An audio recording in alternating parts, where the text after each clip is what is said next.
Namaste. Good morning. Page number 15. Shall we do together? Okay.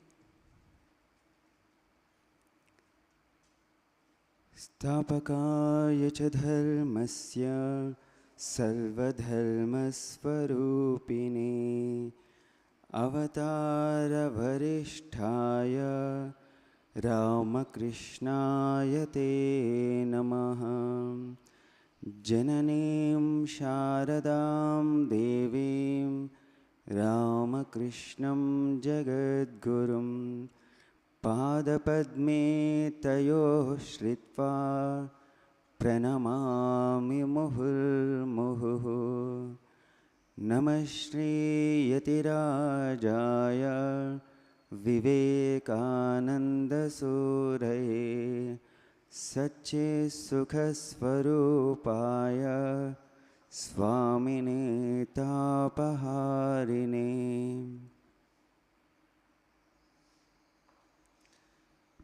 Page number 80.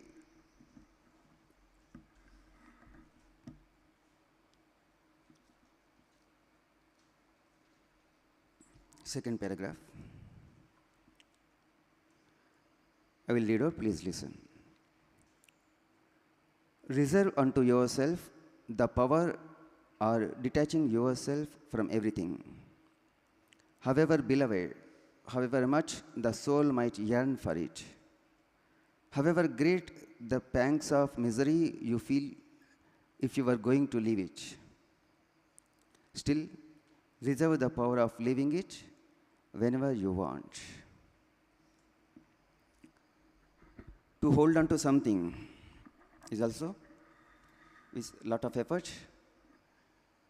We cling to something, isn't it? We catch something. We practice or we discipline ourselves in that way. That requires some amount of strength, isn't it? To hold on to something. The same way, to detach also, we need some kind of power, especially a mental power. And here Swami is telling, you have to reserve that. You have to keep it in your store. How? That is where our attitude matters. In this world, at several places, we perform several roles in day-to-day life. And when we switch from one work to another work, or one place to another place, we carry the emotions, feelings, experiences of one place to the other place. But several times it is not required. Only the experiences are required, but the role that you have played there is not required. That attributes, that characteristics you should not show at other place, isn't it? One stage artist was there. He was performing the role of a Bhima on the stage. He was carrying a mace on his shoulder. And he performed and he played the act well. After returning home also, okay, if he takes the mace and carry it on his shoulder, and if he moves in the street and house, will it look good?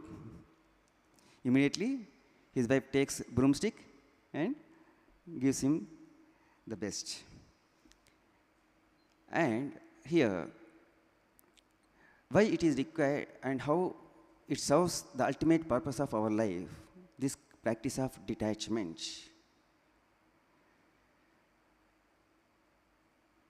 That is, Swamiji says, when we are detached from all the external objects of the world,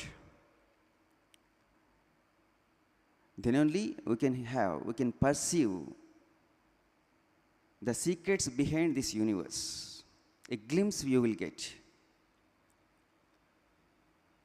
When you are completely oblivious about your surroundings and even you are forgetful about your body, at that stage, you are said to be, your mind is said to be concentrated on some other object. Several times, paradhyana happens, isn't it? Our body is present here, but our mind is somewhere else. And that means the mind is going from one object to another object. In Upanishads also, it is said, Asino duram vrajati shayano yati sarvataha. It sits here, the body sits here, but the mind can go anywhere. It appears to be slept, but it is traveling all over the world. And Swami Vivekananda says the practice of detachment is very necessary in practicing concentration also in the beginning. When the mind really gets the good degree of concentration, it is automatically detached from the external objects. In Swamiji's life, we see several incidents. How he was completely oblivious about his surroundings when he sat for meditation. It happens 4 or 5 times in general public. When he was a boy, small boy, he was meditating. He was playing the game of meditation. It is written like that in the books. Along with his friends. Then suddenly a snake entered through the window. All the friends ran away. But Naren did not, because his mind was fully concentrated on the object that he was meditating. That's why he was completely forgetful about his surroundings. And that time, after growing up, after becoming a monk, Naren and one of his friend and Sri Ramakrishna's disciple, Girish Chinna Ghosh, they were meditating in a small garden-like thing. Panchavati it is called. And there, what happened? There a lot of mosquitoes were biting Girish Chinna Ghosh, so he could not concentrate. So he opened his eyes and he looked around. He saw Naren was meditating happily, without any motion, without any disturbance. He saw there were some mosquitoes, actually, they have covered his body. Girish mistook that it is a shawl. You are covering your body with that shawl and saved from the mosquitoes. That's why you are able to meditate. I will remove the shawl like that. That Girish got up from the seat and about to touch that shawl. But it was not shawl, no? They were swarms of mosquitoes. Immediately flew away from his body.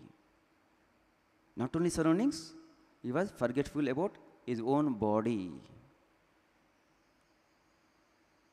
That kind of concentration, when that kind of concentration is acquired, then the mind is sure to be detached from the external surroundings and one's own body also. Even though there are still some subtle things that the mind clings to. They are not in the surroundings, they are not on the body, but they are still in the mind. I am so and so, I am so and so, I am so and so, isn't it? I am a teacher, I am a doctor, I am a lawyer. That kind of thoughts, the mind is very tightly, it is holds on to that thing. That's why in the practice of meditation, when the meditation on the object still intensify, then the mind is sure to be detached even from those that kind of subtle attachments. So really the ability to detach from everything and anything that the mind clings to, that is called the power of detachment, that has to be acquired through the practice of concentration and through self effort also. Because how is self effort? With what attitude we work when we are doing our daily activities? At that time, we should act as a free beings. We have to love deeply. We have to work tirelessly. We have to give unselfishly. And at the same time, we should be free. We should work like Nitya Muktas, ever free. Like the water drops is always on the lotus leaf, but it is never touched to it. It is never attached to it.